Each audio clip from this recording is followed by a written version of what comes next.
नमस्कार विद्यार्थी मित्रांनो, वेदांत क्लासेसमध्ये मी तुमचे स्वागत करते. गेल्या वेळच्या व्हिडिओमध्ये आपण प्रकरण 8 पाहिले होते. 11वे अर्थशास्त्र प्रकरण 8 पाहिले होते. आता त्याचा आपण आज स्वाध्याय घेणार आहोत. तर लक्ष द्यायचं आहे. तुम्ही पुस्तक स्वतःचं तुमचं ओपन करून तुमच्या समोर पकडायचं आहे आणि टिकमार्क करून घ्यायचं आहे. मी उत्तरं सांगते आहे, तुम्ही लक्ष द्यायचं आहे. बघा, प्रश्न क्रमांक 1 आहे, विधान आणि तर्क प्रश्न. प्रश्न क्रमांक 1 आहे, विधान आणि तर्क प्रश्न. 1. विधान अ, कृषी उत्पादनातील वाढीबरोबर दारिद्र्याच्या पातळीत घट होते. आता अशा प्रकारच्या प्रश्नामध्ये काय असतं, 2 विधानं दिली असतात आणि ती विधानं चूक आहेत की बरोबर आहेत हे तुम्हाला ओळखायचं असतं. आणि ते विधानं एकमेकाला म्हणजे सापेक्ष आहेत किंवा एकमेकाचं ते स्पष्टीकरण आहेत का नाही हे पण आपल्याला सांगायचं असतं. एकतर विधानं बरोबर आहेत का चुकीचे आहेत, सत्य आहेत का असत्य आहेत हे ओळखायचं असतं.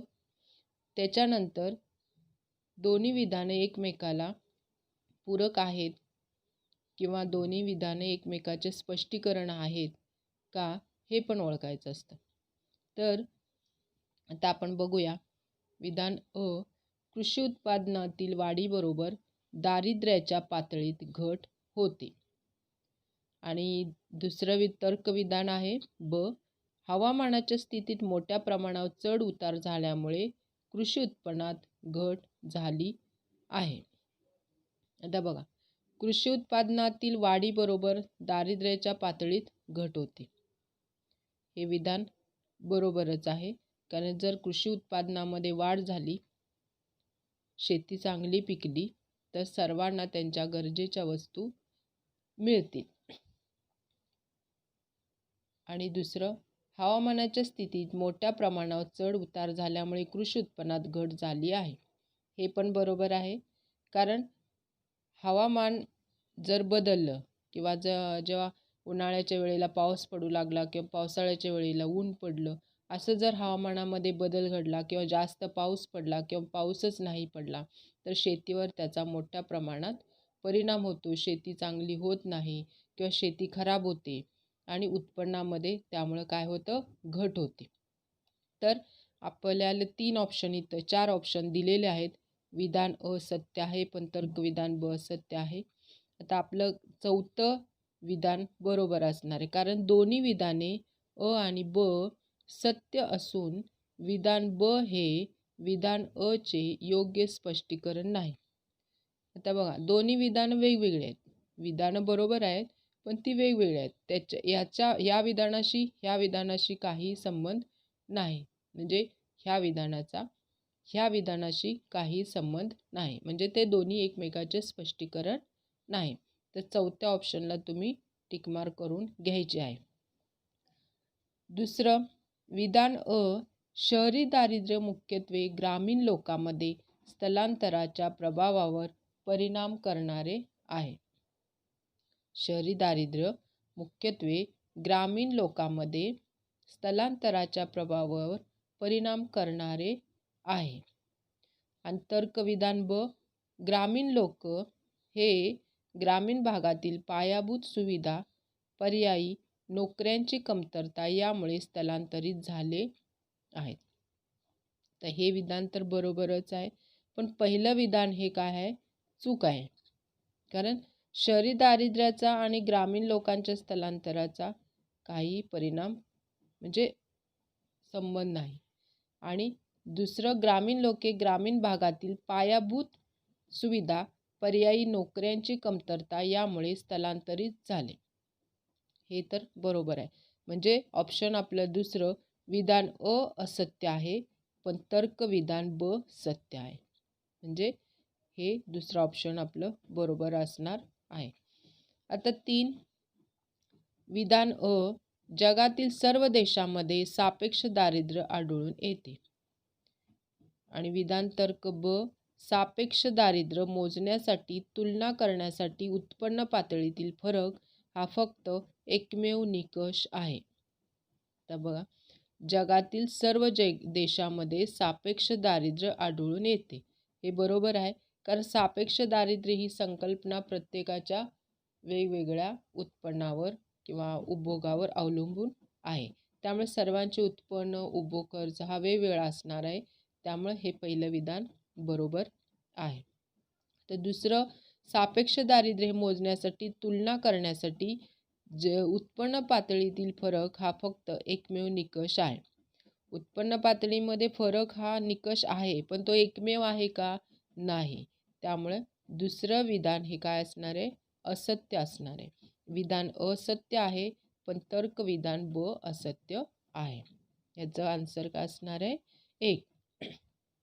नंतर चौथं, विधान अ, दारिद्र्यात पैशाच्या कमतरतेबरोबरच कार्यक्षमतेचीही कमतरता आढळून येते. आणि विधान तर्क ब, भुकेचे समाधान न होणे, आरोग्यसेवेची कमतरता, राजकीय स्वातंत्र्य नाकारणे यांचे रूपांतर दारिद्र्यामध्ये होते. आता इथे हे विधान तर बरोबरच आहे. दारिद्र्यात पैशाच्या कमतरतेबरोबर काय होतं? कार्यक्षमता ही कमी असते. आणि दुसऱ्यामध्ये पण भुकेचे समाधान न होणे, आरोग्यसेवेची कमतरता, हे पण बरोबर आहे. म्हणजे दोन्ही विधानं सत्य आहेत. आणि विधान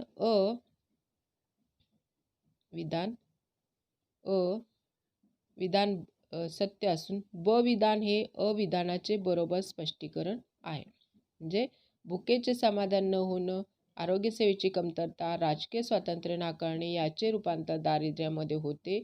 त्यामुळे दारिद्र्याच्या पैशाच्या कमतरतेमुळे कार्यक्षमतेची कमतरता आढळून येते. म्हणजे ब विधान हे अचे बरोबर स्पष्टीकरण आहे. म्हणजे आपलं उत्तर कुठलं असणार आहे? 3. आता 5. विधान अन्न सुरक्षा, गरिबांना पतपुरवठा सुविधा, सामाजिक सुरक्षिततेची हमी देणे.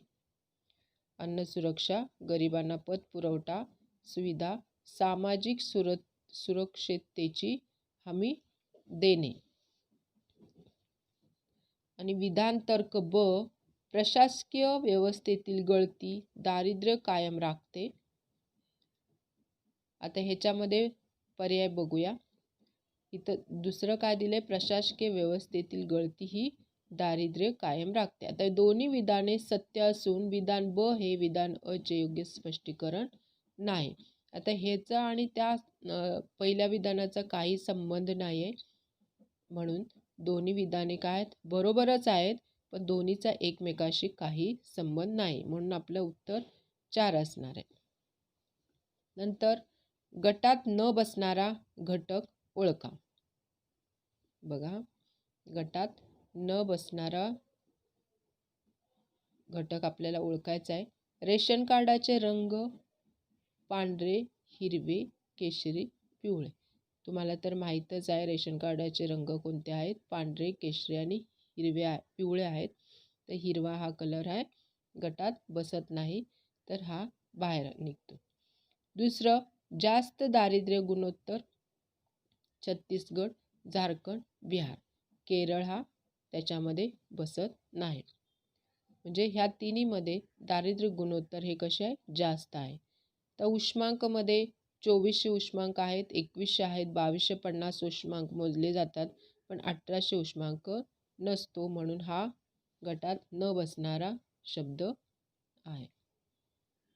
टिकमार पाहिजे तर करून घ्या, लिहून पण असेल तर लिहून घ्या. प्रश्न क्रमांक 3, योग्य त्या अर्थशास्त्रीय संकल्पना सुचवा. आता बघा, इथं अर्थशास्त्रीय संकल्पना आपल्याला सुचवायच्या आहेत आणि सांगायच्या आहेत. फक्त संकल्पना इथे तुम्हाला सांगायच्या आहेत, त्याचे स्पष्टीकरण नाही आहे. तर बघा, म्हणजे 1 मार्काला तरी असणार आहे हा प्रश्न. संकल्पना फक्त तुम्हाला सांगायच्या आहे तिथे. पहिलं, समाजातील काही विशिष्ट लोकांना संधी नाकारणे. इथं संकल्पना काय असणार आहे तुमची? दारिद्र्य. 2, दारिद्र्याच्या संकल्पनेत भौतिक आणि अभौतिक परिमाणे समाविष्ट केले जातात.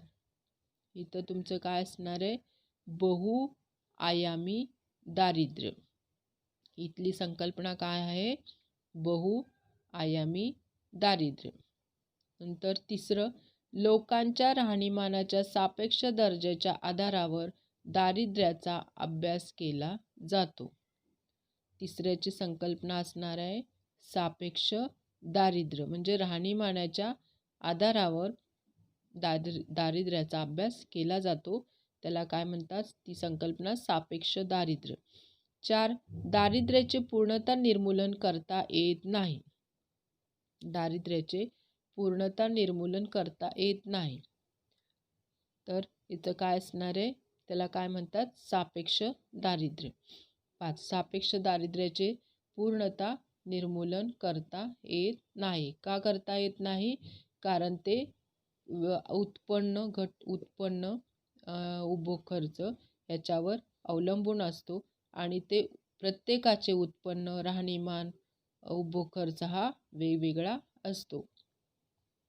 5, सामाजिकदृष्ट्या स्वीकारल्या जाणाऱ्या पातळीवर मूलभूत मानवी गरजा पूर्ण करण्यासाठी आवश्यक खर्चाची गरज भासते. याचं काय असणार आहे, दारिद्र्य रेषा. म्हणजे दारिद्र्य रेषा जेव्हा तयार केली तेव्हा त्याची संकल्पना काय होती, तर सामाजिकदृष्ट्या स्वीकारल्या जाणाऱ्या पातळीवर मूलभूत मानवी गरजा पूर्ण करण्यासाठी आवश्यक खर्चांची गरज भासते. आता पुढचा प्रश्न आहे 4. खालील उदाहरणाच्या आधारे संकल्पना ओळखून ती स्पष्ट करा. बघा, आता ही स्पष्ट करायचं आहे. संकल्पना ओळखायची पण आहे आणि प्लस ती स्पष्ट करायची आहे. तर 2 मार्कासाठी हा प्रश्न मला वाटतं येईल तुम्हाला. 1 मार्क संकल्पनेसाठी असेल, 1 मार्क स्पष्टीकरणासाठी असणार आहे. 1, बबनची मुलगी अत्यल्प आहारातून मिळणाऱ्या कमी उष्मांकामुळे अशक्त झाली व तिला रुग्णालयात दाखल केले. आता इथे कोणतं दारिद्र्य असणार आहे, निरपेक्ष दारिद्र्य.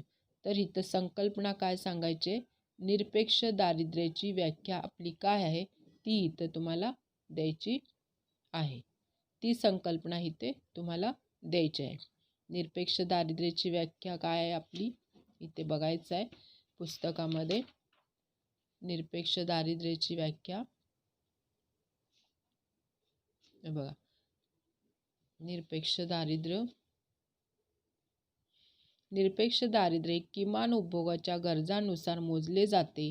नियोजन आयोगानुसार ग्रामीण क्षेत्रामध्ये दररोज प्रति व्यक्ती उष्मांकाचे प्रमाण 2400 उष्मांक असून शहरी क्षेत्रापेक्षा 2100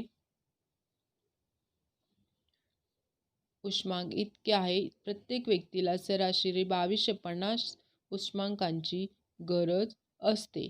किमान उत्पन्नाच्या अभावामुळे अन्नामधून उष्मांकाची समाधानक अशी पातळी प्राप्त न झाल्यामुळे निरपेक्ष दारिद्र्य वाढते. बहुतांशी प्रमाणात हे दारिद्र्य जगातील विकसनशील देशांमध्ये आढळून येते.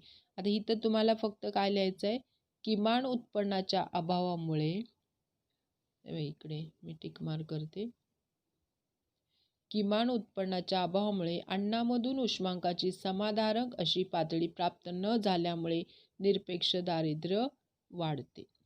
म्हणजे ही त्याची संकल्पना तुम्हाला लिहायची आहे.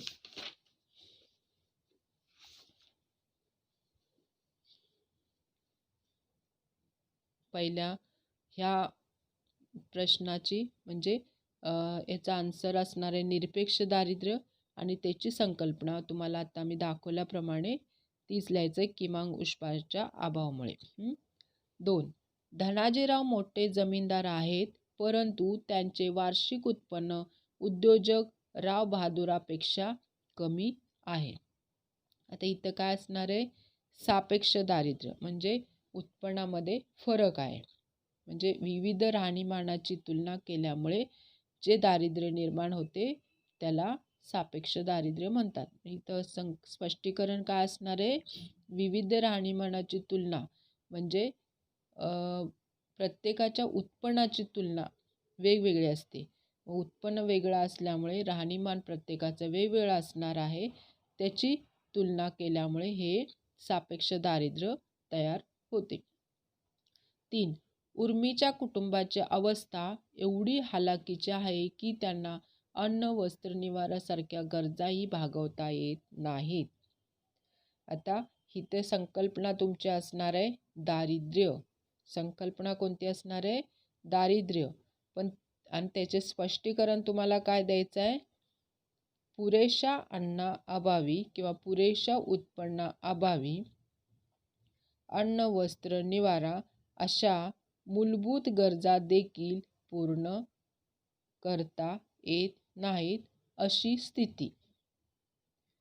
आता उर्मीच्या कुटुंबाची अवस्था एवढी हालाकीची आहे की त्यांना अन्न, वस्त्र, निवारासारख्या गरजा भागवता येत नाहीत. का येत नाहीत? कारण त्यांचं उत्पन्न हे कमी आहे. उत्पन्न कमी असल्यामुळे अन्न, वस्त्र, निवारा ह्या मूलभूत गरजा त्या पूर्ण करू शकत नाहीत. 4. संजयच्या कुटुंबाला पिवळ्या शिधावाटप पत्रिकेद्वारे धान्य मिळते. आता इथं चौथी संकल्पना काय आहे? सार्वजनिक वितरणाद्वारे अन्न सुरक्षा. सार्वजनिक वितरणाद्वारे अन्न सुरक्षा. मग ती कशी आहे ते तर तुम्हाला माहिती आहे, कारण वेगवेगळ्या प्रकारचे राशन कार्ड इथे उपलब्ध आहेत. म्हणजे अन्न सुरक्षेच्या खात्रीसाठी महाराष्ट्र सरकारने काय केले? वेगवेगळ्या कलरचे म्हणजे 3 रंगाचे राशन कार्ड चालू केले.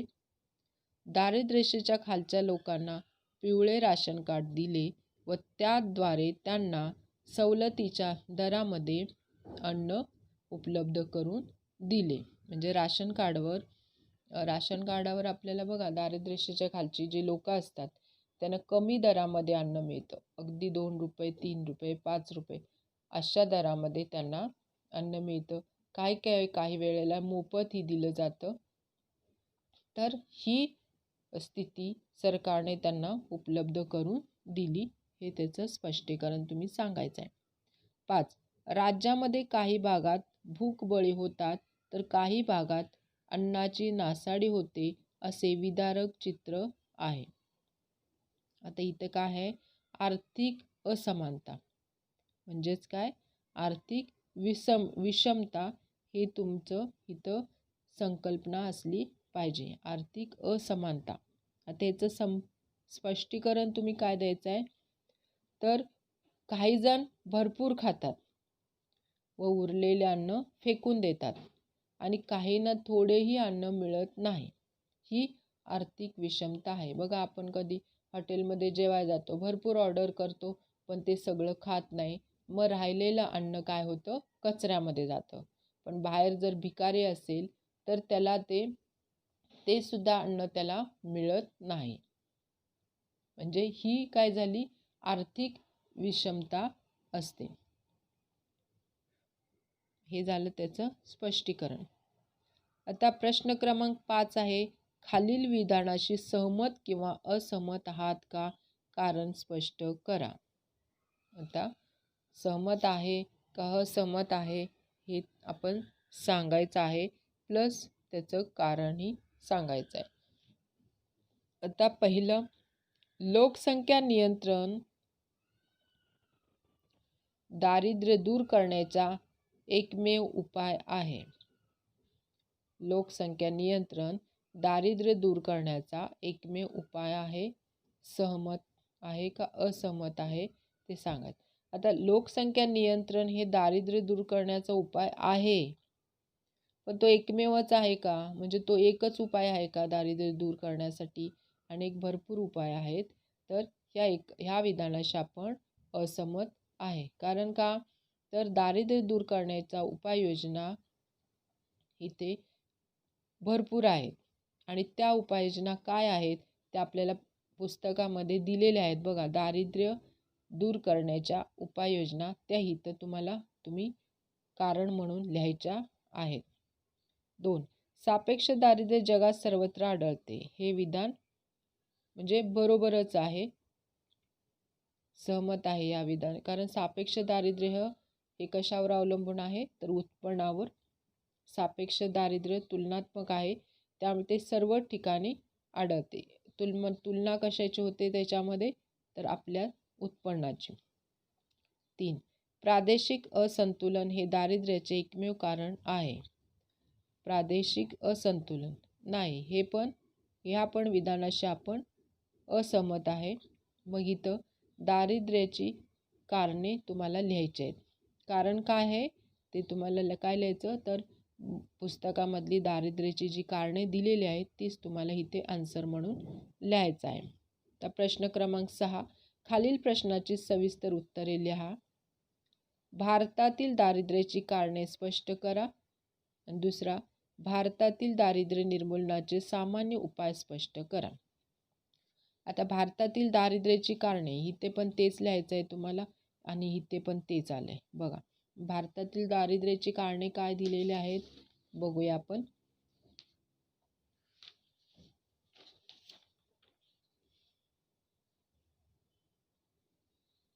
इथे आहेत बघा भारतातील दारिद्र्याची कारणे. लोकसंख्या विस्फोट, आर्थिक वृद्धीचा मंद वेग, बेरोजगारी व बेरोजगारी, आर्थिक विषमता, पायाभूत सुविधांची दुर्लभता, चलनवाढ, प्रादेशिक असंतुलन आणि दारिद्र्याचे दुष्टचक्र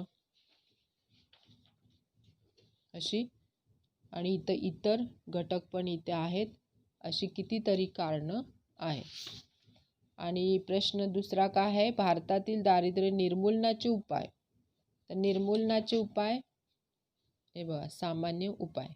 लोकसंख्येवर नियंत्रण, शेती, ग्रामीण कामे, ग्रामीण औद्योगिकरण, किमान वेतन, सार्वजनिक वितरण व्यवस्था, बँकेचे राष्ट्रीयकरण, प्रगतिशील कर धोरण, शिक्षण, स्वस्त गृहनिर्माण योजना, आरोग्य सुविधा, कौशल्य विकास आणि स्वयंरोजगार. म्हणजे अशी त्याच्या उपाययोजना आहेत. तर ते तुम्ही पुस्तकामधलं बघूनच लिहायचं आहे. तर सर्व तुम्हाला समजलं असेल असं मी गृहीत धरते. चॅनलला सबस्क्राईब करायला विसरू नका. सबस्क्राईब केल्यामुळे तुम्हाला नवीन नवीन व्हिडिओ जे माझे परत पुढे येतील ते त्याचे नोटिफिकेशन तुम्हाला मिळतील. धन्यवाद.